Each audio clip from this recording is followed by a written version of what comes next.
Hello, world. Welcome to our Wealth with Truth podcast. It's an honor and a privilege to bring you another special guest today for today's episode. But before I introduce my guest, I want to go ahead and talk about really our intention with Wealth with Truth podcast. As many of you guys have seen with some of our earlier episodes, the intention here is really to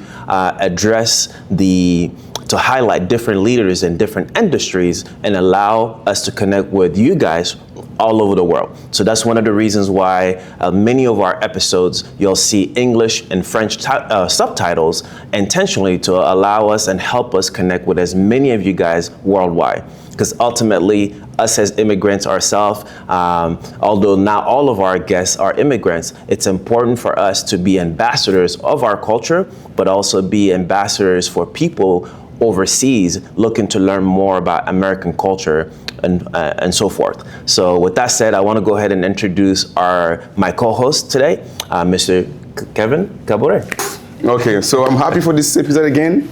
Meeting our new guest is an athlete of high level, a basketball player, and I'm excited for this discussion because I know being an athlete, there's different level. There's some level that we don't see, and I feel like this discussion will really uncover this whole truth and what is going through as a high professional athlete.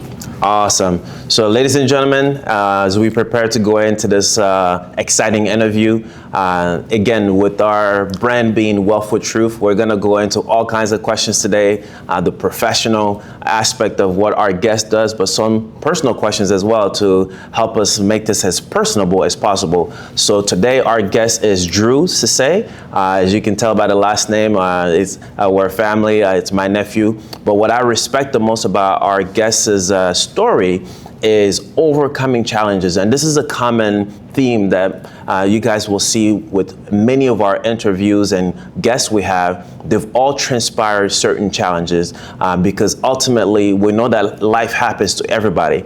But what you do with what happens with you is really what we find inspiring. So with that said, welcome our guest today, Drew CISSE. Thank you for having me, guys. I appreciate it. It's a pleasure, man. Thank you for joining us. So today, Drew, we have so many things to cover, so we're just gonna go as organic as we can. But as you guys can also see, ladies and gentlemen, we have a special book here. That's another reason why we wanted to invite our guests to have a conversation with us today. But before we go into the book, Drew, let's talk a little bit about your origin story. We like people to always talk about their beginnings. What are your earliest memories of sports? Like, what did you play? What was the first sport you fell in love with? And how did you end up even playing basketball? For me, I started off playing soccer, so that was my first love. And my mom and dad always brought me to practice, and they brought me to my games. And my dad was a soccer coach as well, so I felt that when I was doing that, I was kind of doing his passion, and it was like a good way for us to bond. And then he saw I was growing as well, so he took me to the basketball court, and he showed me the square on the hoop, and he told me where to throw it at. And I think that began my love affair with basketball as well. So I tried to do both sports, but as I grew taller, I was kind of having trouble with the soccer aspect, so I decided to go basketball full time. And yeah, it was nice. I grew up in Missouri, so it was a lot of Midwest hoops. So it was like I was trying to be as good as I can be, but the competition wasn't as good. So it felt as though I was a big fish in a little pond at times, but I tried my best to be the best fish I could be. Yeah. How old were you when you started playing basketball? I was seven. Okay. And then more to the origin story. Tell the world a little bit about where your parents from, because you have two different cultures that you're mixed with. Yeah, my dad is from Cameroon and my mom is from Guinea. So those are both in the West African part of Africa. So they both immigrated to here in the 90s, and I was born in 2001. So by the time I was around, they were pretty settled in the Midwest. Exactly. Yeah, man. Any questions for you? Starting with what I said earlier, so starting, playing soccer at first. And so what made you say, I know you grow taller as well, but why would you say, okay, I want really to pursue basketball? This is what I want to do. This is the path that I want to follow, and I want to become a professional athlete. Because it might be just for funny. There's people that start playing like sport and they stop college, and they're like, okay, I want to be like a lawyer or whatever else. So The culture around me was more focused on basketball. When I watched TV, it was all NBA, college basketball. All my friends after school, we talk about basketball. We didn't really talk about soccer. So I was somewhat pushed towards basketball more. It was more of a thing of that's what everyone's doing, so I might as well. And then I like to be the most dominant at whatever I do, and I felt that I could be more dominant in basketball than in soccer. okay, yeah, you're a competitor. You like to, The competitive nature. You took advantage of the gene that God gave you, and so that okay, that's great. That's great. I love Absolutely. that. Yeah. Now that we know a little bit about your origin story, I like to always cover things that people don't see from the outside. Because when people see you, the height and your main career, I feel like that's what most people get intrigued by. But now, being a published author, I would love to know more about, as people get to know you, what are the things that surprise most people about you? I mean, with me, people are pretty surprised of how I can articulate myself, and they're surprised by my personality because at first I can be a bit like quiet and reserved because I'm trying to observe my surroundings as well. But whenever we talk more and I get my shell broken out too, I feel that I'm quite personable. So I think people are very often surprised about that and surprised about some of the topics I like to talk about because I have a lot of niche interest as well. So people are always surprised, like when I'm talking about history or talking about jazz music or talking about like art. I just like to have like a wide array of things to just talk about because I try to, anytime you're approaching a conversation with a new person, you don't know what that person's into or interested in. So I try to have my bases covered with as much knowledge as I can have so I can talk to anybody about anything that speaks to them as well. Okay. So like you're a lover of art, history, all those different niches. Like how did you arrive to really like those things, like being like an also? We're talking about that being also. Yeah. So that's why like how old are you? I'm 25. Being 25, loving jazz, because that might not be what people at this age love, Yeah. What makes you draw to those things? I think growing up, I had older sisters and I had my dad and my mom, and they'd always play old stuff around me. And then when I was just like encompassed in all that stuff, it was kind of hard to not to absorb it, and I became a bit of a sponge. So everything that they learn or play me, I go to the internet and I look it up and I try to like, oh, okay, well, how did they come together? How did they make this song? And then I just kept going deeper and deeper in the rabbit hole. And then I was a big Wikipedia user when I was growing up in YouTube. So they had a whole bunch of stuff about things that nobody had talked to me about. And like that was my first outlet to have something that wasn't from my family or wasn't from my friends. It was just something that I could do. So I felt that everybody has their thing that they're known for, and I wanted to have my own thing. So my thing wanted to be knowledge. I love that because it showed me, it showed how part of curiosity is in life, and you didn't just stop to just being an athlete, just being a basketball player, being tall, and just this is gonna be what I represent and what I want people to think about me. But I still want to really, explore and like let my curiosity bring me to any other area. Just because you're curious and you want to learn more into, that's nice. I love that. So was music one of the first things that became a passion for you outside of basketball? Was that one of the first things that you fell in love with outside of sports? It was music and history at first, and they were kind of interlocked with each other because the more I learned about history, the more I learned about how music was used throughout history to per certain narratives or how to bring people together, and how like throughout all cultures and all people, everybody has their distinct music. So it showed me that everybody, like this is something that humans need to do. Like we need to have this shared thing and shared experiences and shared spaces, and music is the most common spoken language to me. So I felt that if I can become fluid in that, I can become fluent in other things as well. Yeah. That's great. Talk a little bit about power of music then, because I feel like, in my opinion, it has a way of connecting people on a deep level, even when they don't understand the language or the lyrics. Talk a little bit about how music has been like a through line in your life and how it's helped you through different phases of your life. I think the two things that I noticed that people always wish they could be is either an athlete or an entertainer. So music is one of those things that falls into those. And the reason why is because everybody knows that if you're good at that, that you have something that's like rare that everybody can relate to. And that's something that anybody, anywhere can be like, they can hear it. I can make a song in America and someone in Switzerland can hear it and they can relate to a feeling that we both have shared, but we've never met each other. But all we have is that common bridge that like, okay, I've felt this feeling before. I've experienced this. I've gone through this. And the only thing that can relate it to each other is the song.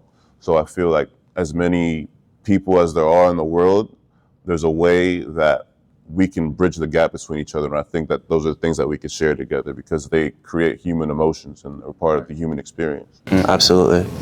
Great. I want to come back about you being an athlete because that's your career. That's what you are doing. You're doing professionally. I've seen some of the stuff. You sent me your Instagram, so I've seen some of your stuff. I saw that you did the summer league as a Sixers in the Sixers. So in the future LeBron team, current LeBron James team. So this is big, you know. So I know that being an athlete, there's a lot of levels. People see the glory, but they don't see the hard work. They don't see the mental level and all those things. Yeah. Can you bring me through, like, really the journey of someone that want to go there? What is it like on those different levels? I think the biggest part about being good at anything for a long period of time is you got to be okay doing the same thing over and over and over, even whenever it doesn't deliver immediate results. Because the only thing that separates this person from that person is the discipline. Because can I do this thing when I don't want to do it? That's what makes people great. And there's so many days where even me and my teammates were like, I don't want to practice today. I don't want to do this film session. But we do it anyway because that's what we get paid to do. The reason that we are here is because we kept doing those things that other people didn't do. Because it's always easier to not do something than it is to do something. You know, you got to put extra effort in to do the same thing.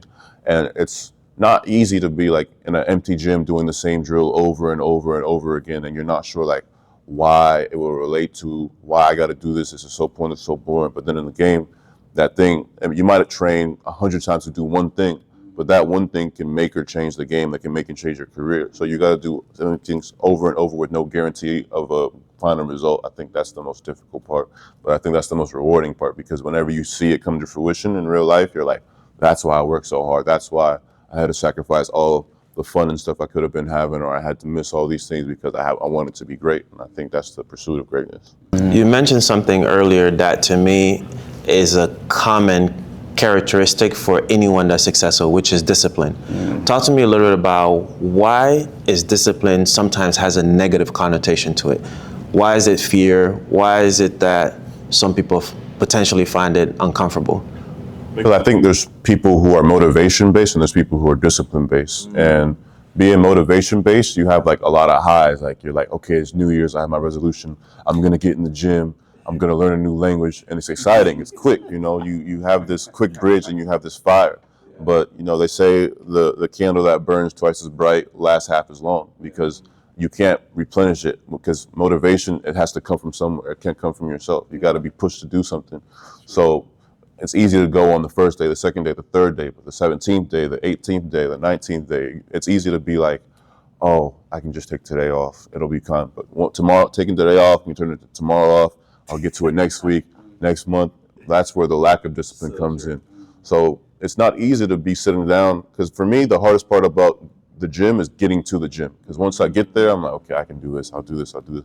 But getting the willpower to get up and drive there and be like, I gotta go to the gym, that's always hard. So I think that's what scares people, because it's short-term uncomfortability at the expense of your long-term, basically. And I think as humans, we have very short memories. We have a lot of recency bias. We have a lot of cognitive dissonance. So I think it is, and the way discipline is portrayed as well. It's also portrayed like on TV. It's like military. I got to wake up at 6 a.m. sharp. I got to do this. But I feel like if we were to highlight like the glamorous parts of discipline as well, because even like, let's say you have a partner and you have to have discipline to make your partner happy every single day. Like, and even like, let's say you have a thing where every single Tuesday you know that she loves this coffee cake, so you go and get that coffee cake at Vaughn's. It takes discipline to go every Tuesday, because it seems like a little thing, but the first time it's not there, she's going to notice that. Oh, where'd my coffee cake go? So I feel that if we were to showcase the benefits of discipline more and not just like the pitfalls of it, I think people would be more attracted to it. But I also think that we don't share that, because if everyone was disciplined, then, you know, it'd be a way different world. You know, it's we like, I feel like people need to have people to look down on, so they don't always share the secrets as well. Okay. One of the things you just brought up again that's really profound in my opinion, long time ago you sent me this video of an attorney that was talking about the small things that make a difference in a marriage. And then in that interview you sent me a long time ago, the attorney was talking about the wife or the husband will come to him and say, I knew that the marriage was over when he stopped buying me my favorite chocolate, my favorite candy. So when you were talking about the Vons and the coffee cake thing, to me, it's a good visual example of the small things that really can compound and make the people in our lives different. I want to go back to your origin story real quick. For people listening to this that live in small towns or they don't have access to even family members to help them either get into basketball or whatever their passion is, talk a little bit about what are some tips you can give to people listening that don't have potential access to resources to either become a professional athlete or to go after their dreams, because you are in a small town. So, you know, someone that lives in a big city, maybe they have more options, but what can you share with the viewers about how to really, you know, still pursue their dreams, even if they live in a place that's limited? I think that you got to ask yourself, do I want to be great for me or do I want to be great for Instagram? Because that's very different things. You know, if I want to be great for me, I can go outside and I can dribble 1,000 times and I can shoot 1,000 times, and it's not going to look good. I'm not going to get posted on social media, but I got better. So I think that people often, they try to be good to show off to other people that they're good. And I feel that if you're doing that, it's never going to work, because it's never going to be enough outside validation to make up for the lack of what you have inside. So when you're in a small town, you have to be able to do the things that aren't pretty. You're going to have to make favors. You're going to have to be cool. You're going to have to become good friends with the janitor who will let you in the school later at night. You're going to have to put yourself out there. You're going to have to work harder. You're going to have to do more things, because it's the reason being in a small town, it's a barrier, but it's not an impossible barrier. It just makes it harder. You're gonna have to climb up the ladder harder, but it's not your fault, but it's your responsibility to push through that. You know. I love it. I love that feedback, because you don't want to use your circumstances as a barrier. So what was some of your earliest experience of feeling like, man, like I want to do more of this, as far as like leading you to the path of being a professional career now? Was it your first game in high school? Was it middle school? What was your first win that you remember that you're like, oh my God, like I want more of this? Just the feeling that I've worked so hard and I'm able to showcase that I'm working hard. And it's one of the things where I think in sports, like if you work really hard, you will get better at it. Like it's impossible to not do something over and over and over and not get better at it. So I just felt so like empowered by seeing the progress I was making and how fast I was making it with the work that I was doing. Like I was like, if I just keep working, I keep getting better. Like there was no greater feeling than the knowledge that I was working hard and I was doing something greater than myself, and I was able to experience the fruits of my labor as well. At what age you started to, like, people came to you to say, okay, you should go in the NBA, you should play that higher league? What age did you get introduced to that? Maybe when I feel like I didn't really get that type of buzz until my senior year of college, really. So like before, I had always been good, but like everybody's good. But like my senior year of college, that was the first time where people were like, okay, wow, he has something special that a lot of people don't have. Was that when you were in Chicago? Yeah, Western Illinois University. And, okay. How do you manage, getting into this higher, level of basketball? Things change. The industry, you get into more the industry, because people don't talk about like what it is inside. It's not just basketball. It's a lot of things to understand. There is a lot of it's a whole game basically. It's not just about playing, but understanding the game and how things work. Yeah. So how were this different from what you were expecting, and how do you manage that every day? the notoriety, people coming to you, Yeah. knowing that people you don't know when people come to you, they come for you, or like just because you're a great basketball player as well. How do you manage that? For me, it doesn't really matter, because whatever they come to you, like that's the starting point. But it gets you in the door, but it's not going to keep them in the door. Like whenever they're in there, it's up to me to be able to differentiate whenever someone's trying to know me, just to know me, or know me to get something out of me. But at the end of the day, like I can't let how they act change how I am as a person. Like because like I could be assuming the worst out of this person, and they want the best for me. So I just give everyone a good chance, and then if it doesn't work out, it doesn't work out. But I still want to be the same me, regardless. I don't want to let others dictate what I do. That's actually a really good question. It makes me think about, as you got into the G League and then now getting a contract to go overseas, what surprised you the most about the industry? Yeah. Yeah. Just how cutthroat it is. Like it doesn't matter. Like I feel like professional basketball people's lives depend on you doing well. Like they'll get fired if you don't do well. Like general managers, everyone can lose their job. So whenever it's that type of thing, like there's not really time for little kid stuff. It's a grown-up league. It's a professional. Like they'll smile at you and they'll cut you the next day because they feel like that's what's going to help them keep their job. A lot of people in the industry have kind of been jaded by it, so they're just like, hey, it's a business. Like that's the most common phrase I hear. Like when I'm over there, it's just a business. It's a business. So being able to not take things personal and be like, if it's a business, then I got to be the best businessman I can be. Like it can't. I can either adapt or I can use it as an excuse to not be. Because even me, like I got waived twice, and like you're thinking that you're taking it personally, but like at the end of the day, they don't think you're good enough to help them keep their job. So it's up to you to prove to them that you are. And I feel like that's what I did the past season. I want to come back on that. You say you were with twice. What was going through your mind when that happened, and how did you get back on your feet? I mean, it was really hard. It was devastating because I've never been told that you're just not good enough to be here. So I took a day to like soak my wounds and take it back. But I was just like, I got up and I was like, well, I can prove them right or I can prove them wrong. And I don't want anyone to ever feel like they were right about me in a negative way. So I got up and I was like, if they don't think I'm good enough, I have to prove to them that it's their loss. And I feel like afterwards, I met them after I met one of the teams that let me go after, and they were like, dang, it would have been sure nice to have you. Like, we should have kept you. Like, we made a mistake. And I was like, it's good to hear, but I don't want to spend too much time trying to prove people wrong. I want to prove the people who believed in me right more. Like I want to be able to be like, you believed in me and I showed you why you should believe in me. Because I feel like that's way more rewarding, because think about it, like even the people you don't like if they have a good day, you're going to be like, oh man, but you're going to move on with your life. And you spent so much time of your life dedicating to this person that doesn't care that much about you. Whereas people who really care about you, they're rooting for you, they believe in you, they're putting their trust and efforts in you. I feel like it feels a lot better for me to be able to repay their trust and their belief in me by doing well. That's awesome.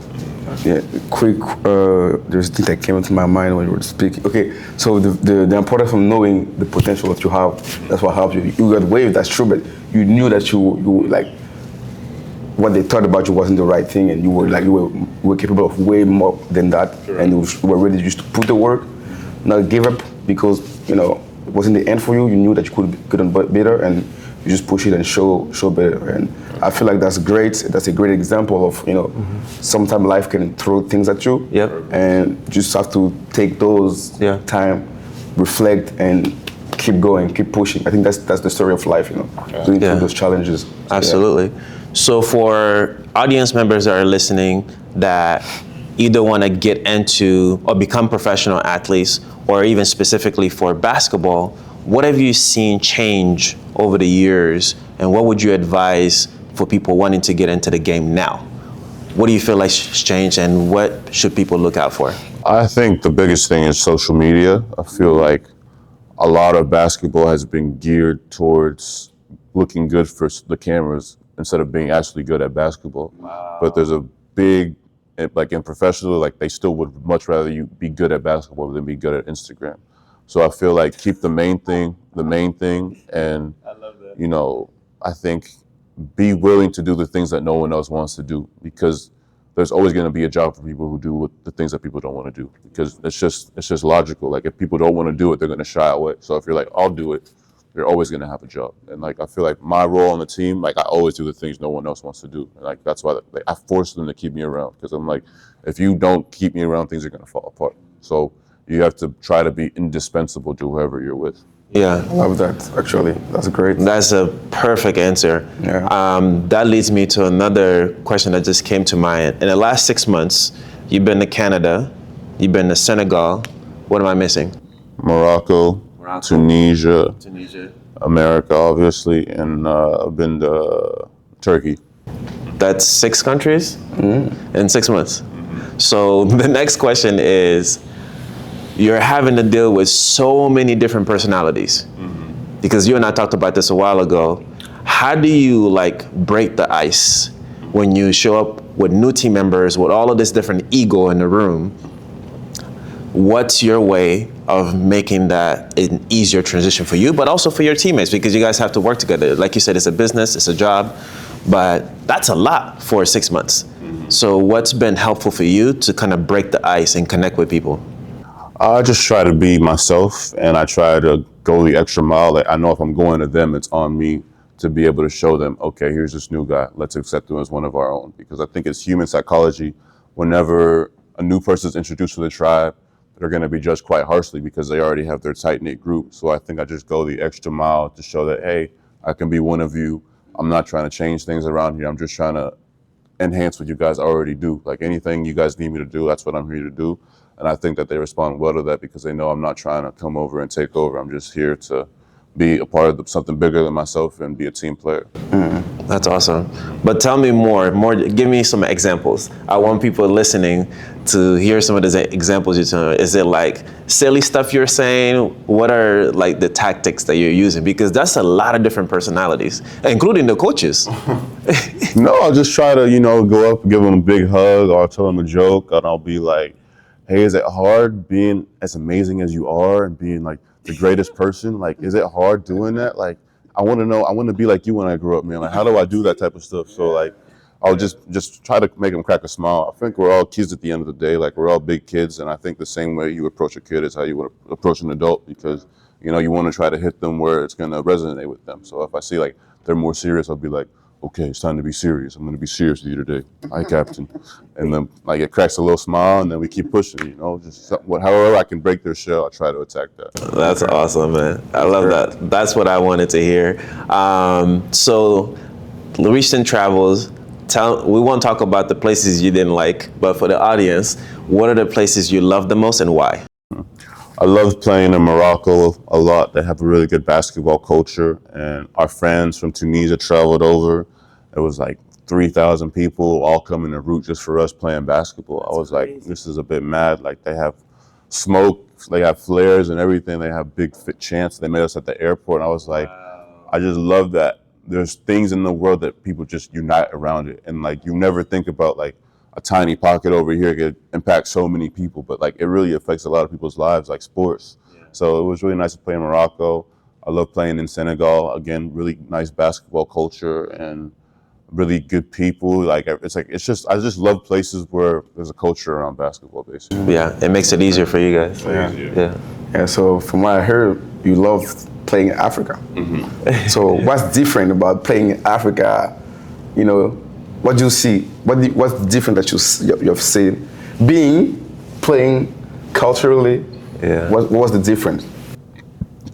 I think it's just impressive that they get stuff done, because there's not as much of an emphasis on the rigidity of like professionalism in Africa. It's like things are put to the wayside more in terms of like the professionalism and the standards. Like our coach quit the team in Guinea because like the facilities weren't up to par, and like the housing situation wasn't good. But like every day it's like, hey, we're in Africa, man. We gotta do it anyway. Like to be able to put all that stuff to the side and still like perform and produce every day. Like I think that's a testament to the character of the players in Africa and the will, because if you're playing in Africa, you're not always going to have the court to play on. You're not going to always have something sturdy to play on. The gym won't be air conditioned. There's not going to be ice packs for everyone. Like and you got to still be able to play it anyway. Like, I think that was the biggest thing, but it impressed me a lot, and it helped me appreciate more, like, not only that, but what I have here as well.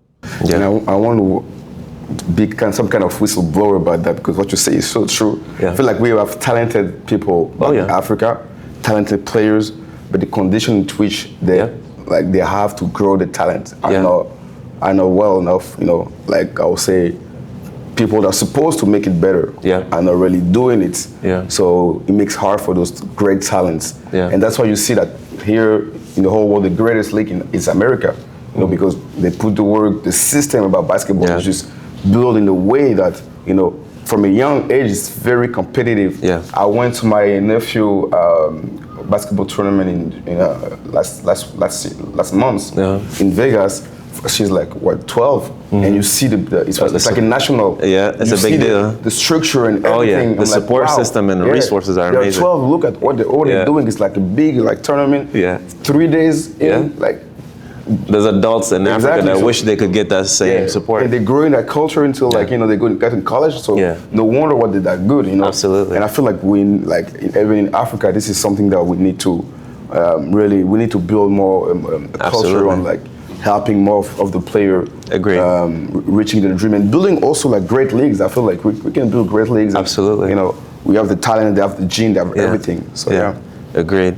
All right, we'll transition into the centerpiece of today. Yeah, I want to talk about that. First and foremost, man, to me, as I've said to you before, I respect the journey more the destination, So to me, you talked about doing this, but how quickly you got it done and got the support to do it is one of the reasons I respect this so much.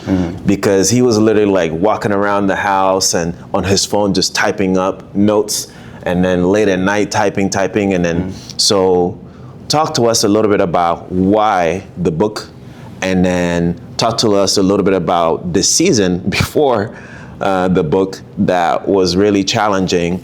And let's talk about what the inspiration behind it and overcoming some of the dark times that you really went through, and really sharing that message with the world. So hopefully we can be a greater light for more people. Yeah. No, so whenever I made it, I had just gone through having double pneumonia, and basketball season didn't end well. Personal life wasn't going well as well. So I felt like I just didn't have any outlet to really showcase what I was going through. So I was just suffering in silence a lot, and I didn't know how to get myself up. And I read a lot of the greatest pieces of work came through great struggle and great pain. Absolutely. And I was like, okay, if they were all able to do that, then maybe I can do it as well. So first thing I looked into was making a song. I touched the microphone. I heard my own voice. I'm like, nah, it's not gonna be for me. So that's a good lesson. Yeah. Be honest with yourself. Yeah, I had to pivot. I was like, yeah, it's not gonna be me right now. But then I started getting into reading a lot. I got into cinema a lot, and I've always wanted to make my own movie, my own screenplay. And I thought, well, let me start with the book first. Yeah. And I started looking into, okay, how do you write a book? What goes into making a book? How long does it take to make a book? And I was watching all those videos, how-tos, and I'm like, okay. And then I don't know if you've seen SpongeBob, but he has an episode where he's writing and he's typing and it looks like it's so hard and it's so hard, and he looks at the page and it only has one word on it. It's like the. And I was like, okay, I just spent all that time and I only got one word down. Dang, oh my goodness. I was going through, I was like, yo, this is not easy. I don't know why I thought it was going to be easy, but it wasn't easy. Wow. I'm so glad you say that. Please continue, because I want people to know the real story behind it. It's not easy. It wasn't easy. And I remember I finally got my first chapter. And, when you share your work with people who love you, they're going to be really nice. They're going to be like, oh my God, this is so good. This is amazing. This is great. And I was like, am I really that good? Because I feel like I could be the next Shakespeare if they're telling me this. And then I gave it to a stranger to read, because I'm like, let me just be sure. And I was expecting to be like, wow, you're great. This is amazing. And I read it and I was like, they were like, well, I see you worked hard at this, but it was just a whole bunch of red marks. And I was like, dang, it's that bad? And they're like, yeah, like this looks like it was your first time ever writing a book. Is this your first time? I'm like, yes, it's my first time. Yes, it's my first time. And I was like, okay. But I think getting that criticism was what showed me that I can really do this, because I'm like, somebody took the time that doesn't even know me to critique my book and or my first chapter. And they gave me feedback, and I'm able to take it and not take it personally as an attack on me, but just the attack on what the work that I'm doing. So reading that, I was like, okay, now I know more what I can do, because my first times writing, it was very rudimentary. It was very like surface level. And they told me like, you got to be able to go to somewhere deeper if you want people to really resonate with this. So I was like, okay, what does that even mean? Like, because I feel like we're all told things like, work harder, go deeper, you know, you got it, trust it. But then none of those words really mean anything unless you apply something, actions behind it. So that's when I really hunkered down. I was like, okay, I'm going to make the best book I possibly can make, and I'm going to dedicate myself to doing it. Even if nobody reads it, I'm still going to make the best thing I can make. So then that's when I really start to hunker down and just write and write and write and write, because a bad book is better than no book. And I just told myself that having something is better than having nothing. And something can be improved upon, but you can't improve on nothing. So once I was okay with being bad. Oh, and I gotta cut you off. Say that one more time. Something. Having something, it can be improved, but having nothing can't be, and nothing, you can't do nothing with nothing. You can't multiply nothing by nothing. That's zero. Improve on it, nothing. You can improve on a something, you can't improve on a nothing. So once I was able to be comfortable not being the best at something, but knowing that I'm doing it, that's when I was able to be good, because you can't go from nothing to great, but you can go from bad to good. You can go from good to great. So I was able to go from bad. I was able to have something average, and I was having some good. And then I was like, okay, I have something good. Like, I was starting to get good feedback from strangers. Like, this is good, this is good. But I'm like, I knew I can get better at this. And until I was satisfied with it, I didn't put it out. And I was kind of held me back from putting it out, because I feel like, you know, it's so scary to have something that you may be judged and so critiqued upon. And it's something that's very vulnerable. Like, these are your own thoughts, this is your own collection. But I was able to be like, to be critiqued is a privilege, because to be critiqued means that you're being observed and you're being taken in, you're taken seriously. And for me, that was enough. And I ended up being able to make something that I feel is great. Wow, that's great. I mean, I have nothing to say. I'm just there's impressive. There's a lot of valuable lessons in that. I hope you guys are catching them all. Why do you feel like most people let criticism stop them from achieving the thing that they want to achieve, from your perspective? Because I feel that we're not taught how to deal with rejection when we're kids. So it's something that is always something that is going to be something that we're insecure about, unless you're taught properly how to deal with criticism. Like, being an athlete, I was able to hear criticism, and that was able to build me up like a natural defense. But if you're not in something that builds up your resistance to it, it's gonna hurt the first time. Like, if you're a kid and you touch the stove, it hurts, and you're like, I'm not gonna touch the stove anymore. But with rejection, we're scared to even touch the stove. So we never know what it's like to feel the pain, and be like, it's okay, it hurts, but it's not gonna end the world. Like, you're not gonna die. And I feel like people are so afraid to experience the little discomfort that they'd rather just not risk it at all. And I'm okay being uncomfortable. Yeah. I want to come back to you say you were going through a lot of dark situation. Mm-hmm. That's what led you to really write that book. And as you just mentioned, you know, I truly believe, usually God will allow you to go through stuff so that you can, that thing is something that will be a light for other people, basically. You know, I really believe that in my story, and people are really noticed sometimes that when you don't understand what you go through things, and you don't understand that you go through those stuff for a purpose, because you need to be a blueprint for other people, then you will go through it without understanding that it should be a story, it should be something that will deliver, that will shine other people on people. So I want to understand what was really inspiration, and for that story actually. Because it's a story, I know that you're telling a story of an athlete that I want to go somewhere. We spoke about that the first time we met. So what was the inspiration? What were you going through that made you, wanted to write that book? I want to go deeper and understand the source of it. I think when I was growing up, my mom always told me to be nice to strangers because you never know that they could be going through the hardest day of their life. So imagine that they're going through something really hard and don't take it personally whenever it's done to you.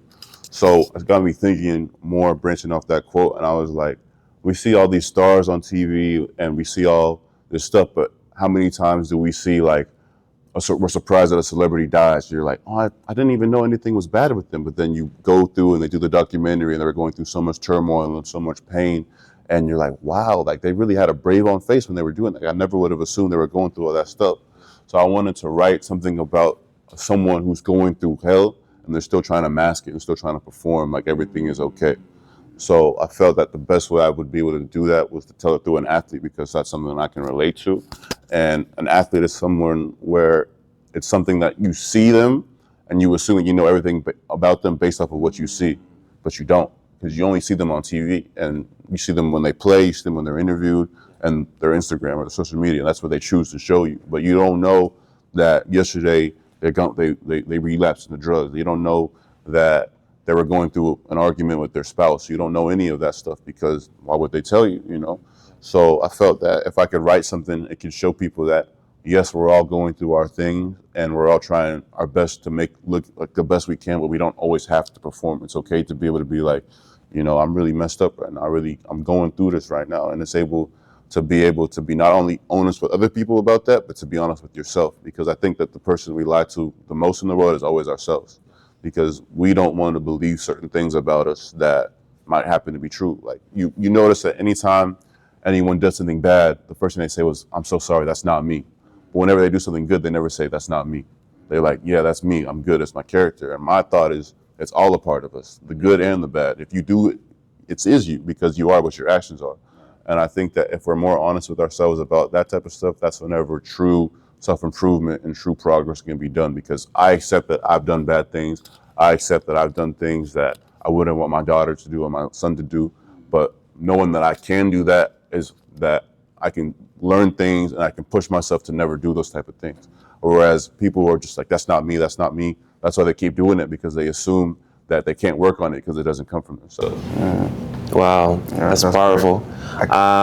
Without going into too many details about some of the dark times, what do you recommend to people that are going through challenges, breakup or career changes or different things? What do you recommend for people as they go through challenging times of their lives? I think it's just important to feel other things and not to suppress the things because when you, like I always compare it to whenever you have like a clogged toilet and it's overflowing, like do you call the janitor to get rid of the excess or do you raise the ceiling to allow in more stuff to build up? And I think as people, we just raise the roof. We're like, I'll deal with it later, I'll deal with it later, I'll deal with it later. But if you had a bathroom that was overflowing with poop, you wouldn't just let it sit in there. You get someone to remove all the excess stuff. And I think we don't do that because it's hard. So I feel like you have to be able to go through and unpack everything and feel it and just take it. And whenever you go through that, then you'll notice that things are a lot lighter than when you just let things and you sweep things under the rug because it piles up and it's not going anywhere. Your body's not going to forget all the stuff just because you don't want to think about it. Absolutely. I love it. So what is some of the things that you hope that people can get from the story here through the book? My most important thing that I want people to get through is that I wanted to write a book that has as many human emotions and as many experiences as it can have in it. Because when I get the feedback from the book, it was like, you wrote something that I've always felt, but I've never known how to express. And hearing that one time was enough to be like, this was worth making. Because like I said, like we share things through music and we share things through art. And I think that words is something that we share as well. So I wanted to show that a person can read this and be like, I felt this before, wow. And like it has them personally impacted by it. I have a question. For someone like me, I want to write a book. I'm bad at writing. I'm not a good writer, but I felt in my spirit, I knew that I need to write books because I all the stuff that come to me, all this knowledge, all this wisdom, I want to share to the world. but I know writing is not. I don't. I don't even like writing that much. But I know that I need to write a book. What do you recommend me?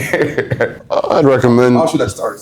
you should start with short stories. Like be able to try to write something in 10 pages that somebody would want to read that doesn't know you. Like start with something small. I feel like because I started off with writing something small and I'd write just little short stories and I'd post them on Reddit.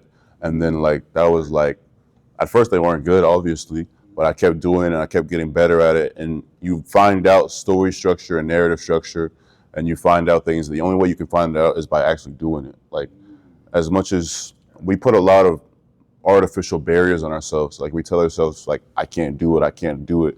Or why would I do this? Or if I do this, they're going to judge me. But at the end of the day, like none of this stuff really matters that much. Like we're all spinning on a rock. It's all spinning.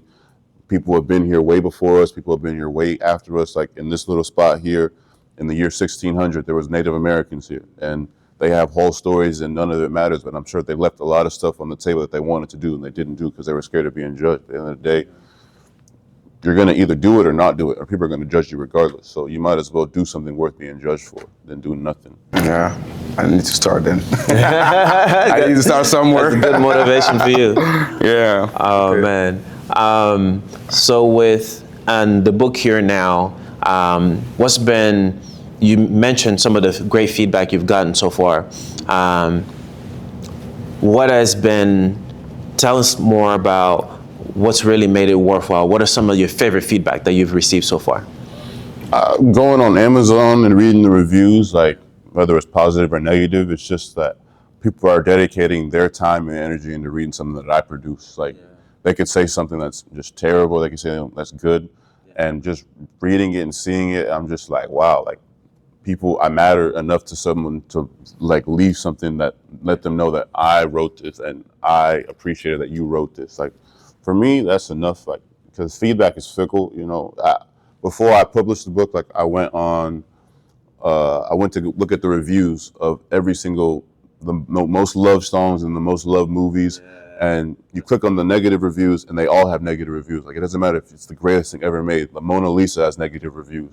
So I'm like, if they can be critiqued negatively, who am I to say I can't be critiqued negatively? And I'm able to deal better with criticism now, knowing that the greatest things are criticized as well. It's a privilege to be criticized. All right. For someone that will come, buy a book, read it, what do you want it to go with from the book?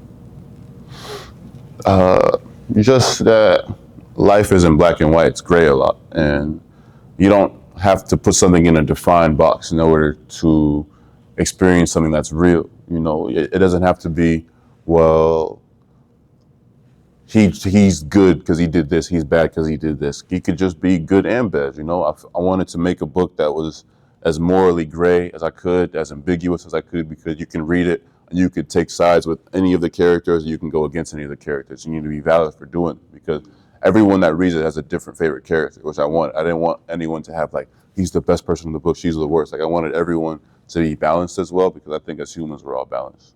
So what's your favorite character in the book? It's a good question. My favorite character in the book is Gigi.